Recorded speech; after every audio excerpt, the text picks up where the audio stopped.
I am proposing today on our live stream I know I have COVID fatigue. a new diagnostic syndrome based on, again, what I am seeing in my practice and what I'm reading about in all the data. And again, I've been speaking nationally, well, not nationally, I've been speaking all throughout California since April, and I have been talking to many, many people, doing a lot of research on this stuff, and I'm seeing a pattern of what I'm calling COVID fatigue.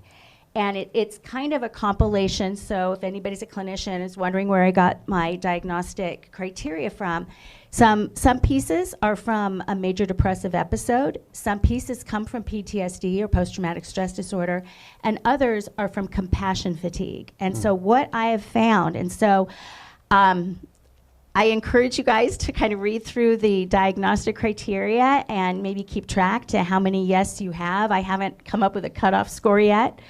But what I'm seeing is individuals are expressing and experiencing emotional or physical fatigue or loss of energy. Along with that, a lot of individuals are actually experiencing adrenal fatigue from the constant stress, that constant fight or flight does profound damage to the body.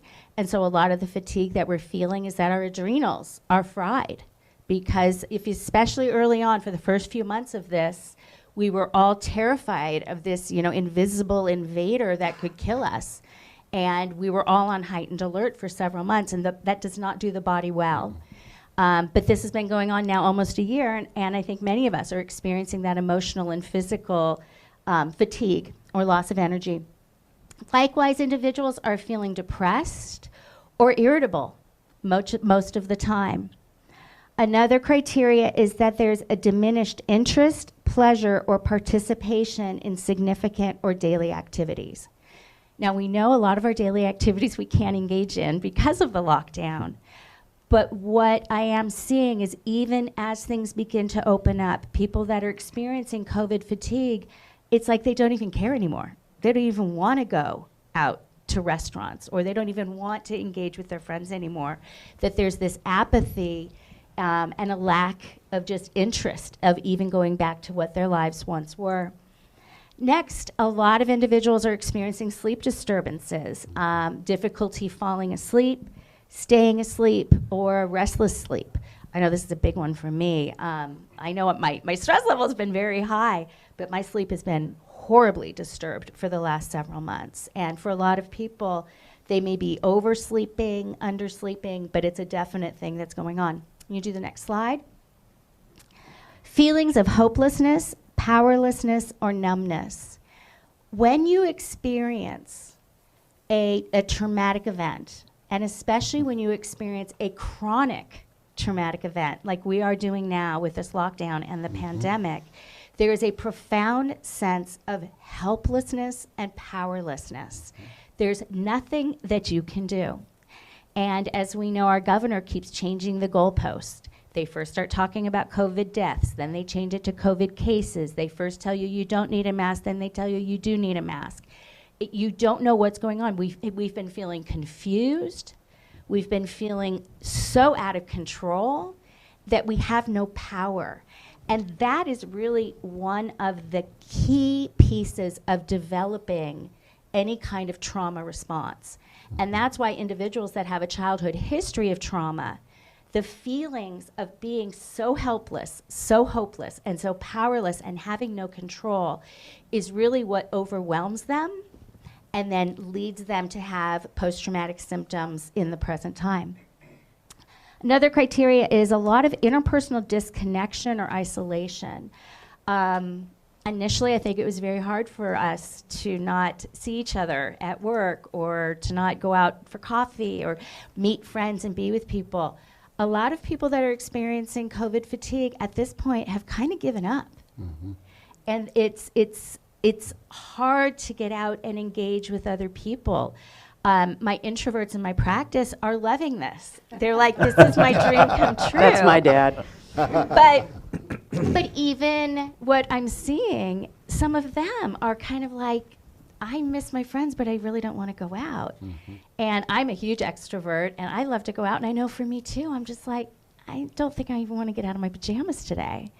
And to get that human interaction is very concerning because that's what we need to heal. And if we're not with other people, we're not healing. That's right. Another diagnostic piece is an avoidance of, I forgot the irritability. Well, this is because this is the one, my husband's here. This is me right here. Irritability. The second one, or outbursts of anger without provocation, Yeah. right? Yeah. Little confession. I'm going to be doing public Yeah. confession here.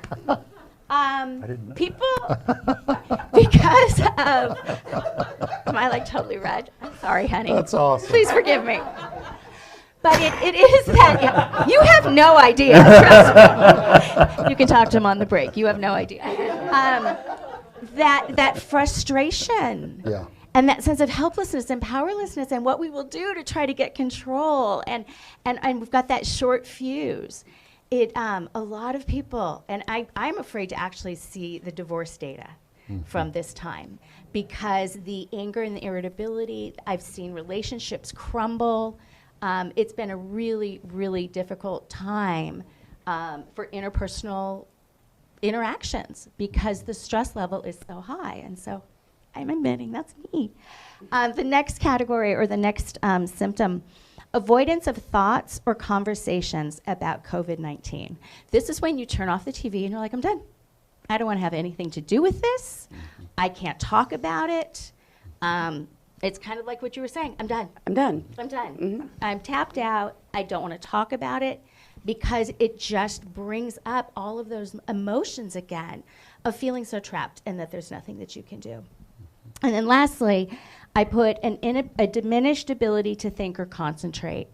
A lot of people are experiencing memory difficulties, being able to focus on things, carry things out.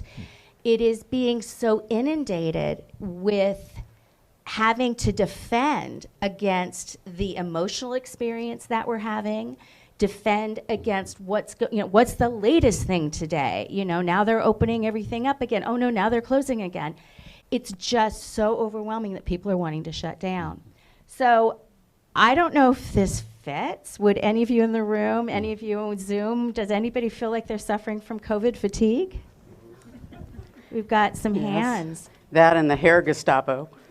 You're sneaking down the alley with a mask trying to go get your hair done. Exactly.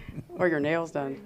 Or your nails. That's priority, people. I have no shame about that. I go to a speakeasy. None. It's a brilliant diagnosis, though. You've hit it. You Thank absolutely hit you. it. You really have. It's what I'm experiencing with everybody. It's brilliant.